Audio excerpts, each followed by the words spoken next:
So let's take a listen. Thank you all for being here. Can I say thank you to those who supported my press club address yesterday? That was an important moment, but now the real work begins. And thank you to the colleagues around this table who've been prosecuting our case to date in the media very effectively. We've pushed the government to step up, to engage more seriously with our most important ally, the US, to give us clear assurances on AUKUS and tariffs.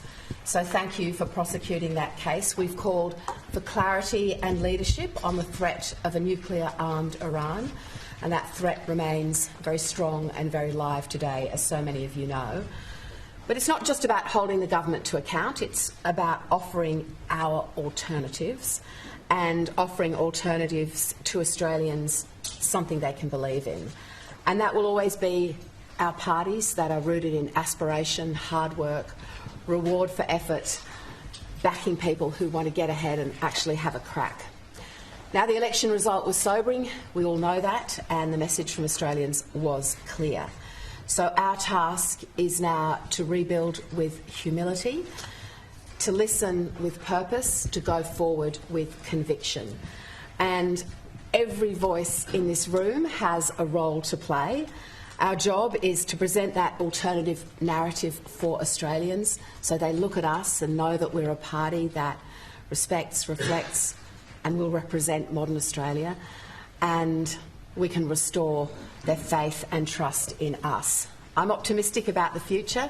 I'm delighted that all of you and our wider party room are joining what is very, very important work over the next 3 years, to get up every single day and to work incredibly hard for the people who sent us here, the people we care deeply about, the people of Australia. So thank you. It's going to be a really busy couple of days, getting down to business with the discussions that we're going to have, policy work, our party room and our agenda for Australians more broadly. So over to you, David. Thanks, Susan, and congratulations to you all, and thank you for all your efforts.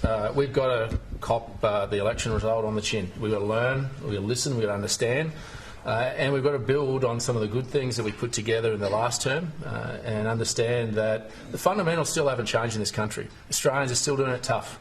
They're still struggling to put food on the table every night. They're struggling to fill their car up.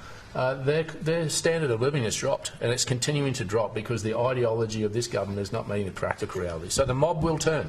The mob will turn. As they turn in this election, they can turn again, and when they turn, they'll turn big time. So what we've got to be is humble, but we've also got to be aggressive in making sure we prosecute that case.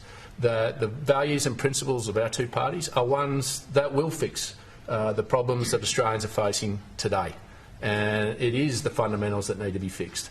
And we will have the courage to face into that. And we will draw on the collective wisdom of this room and our party rooms. That's what has made us a success in the past and will make us a success in the future. So while it's humbling and it's disappointing, the election result, you can do one or two things. You can get in the fetal position and give up, or you can come out swinging. And being from Western Queensland, we always take the latter. So let's come out swinging, let's hold this government to account, and let's show Australians that we are here for them and we have the solutions for them.